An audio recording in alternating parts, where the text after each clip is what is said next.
Call એવા મળ્યા કે કુશલભાઈ પટેલ છે એ આવી રીતના કરે છે, પછી અમને એને કોલ કર્યો તો એ અમારે મરવા મજબૂર હતા તો એ પૂગી એવા અમને રેસ્ક્યુ કર્યું, અમને જમવાનું રહેવાનું બધું કુશલભાઈ પટેલે કરી આપ્યું છે, અને ટિકિટનું પણ કુશલભાઈ ને મહિપતસિંહ બાપુએ બધું કરેલ આપેલ છે, અને અત્યારે અહીંયા પૂગ્યા છે તો એ ફક્ત ને ફક્ત કુશલભાઈ પટેલ અને મહિપતસિંહ બાપુ તરફથી પૂગ્યા છે। અમે ત્યાં નોકરી માટે ગયા હતા કે નોકરી માટે એવા માટે ગયા હતા કે એ લોકોએ અમને એમ કીધું કે તમે ત્યાં જાઓ અને ત્યાં છે ને 50,000 સેલેરી, ખાવું પીવું અમારા માટે, અને એવું બધું અમને ફોસલાવી અને બધીને આવું કર્યું, પણ એવું કાંઈ હતું નહીં ત્યાં। એટલે અમે બહુ ફ્રોડમાં આવી ગયા, અને અમારી તો વાત ના પૂછો કે અમે કેટલા લોકો હેરાન છે। બીજા પણ બહેનો છે જે એને પણ તમને અમારી રાય કહેશે।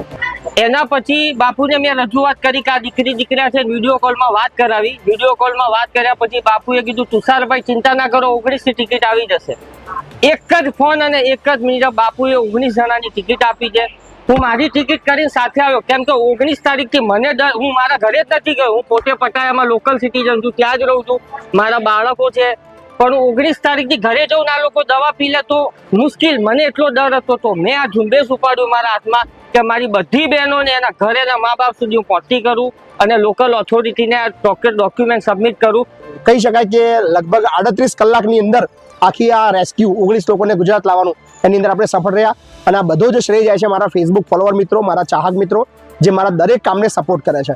સોશિયલ મીડિયાની અંદર ઘણી તાકાત છે, તમે જો સારી રીતે ઉપયોગ કરો તો બીજાની મદદ થઈ શકે છે। અને આભાર કહીશ અમારા ભાઈ તુષારભાઈનો, જ્યાં વિદેશની અંદર લગભગ છેલ્લા 4-5 દિવસથી ખડે પગે ઊભા રહીને આ બધા આપણા ગુજરાતી ભાઈ બહેનો છે એમને મદદ કરી, એમના રહેવા માટે, એમના જમવા માટે, અને ઘરના લગભગ 2-3 લાખ રૂપિયા વાપરીને આ ભાઈ છેક થાઈલેન્ડથી આ બધાને મૂકવા સુધી આગળ આવ્યા છે, અને અહીંયાથી પોરબંદર જઈને એમને ન્યાયિક જે પોલીસ ફરિયાદ કરવાની છે એ બધી જ કાર્યવાહી આપણે કરવાના છે। So thank you so much તમામ જે લોકો આ રેસ્ક્યુની અંદર અમારી સાથે જોડાયા છે।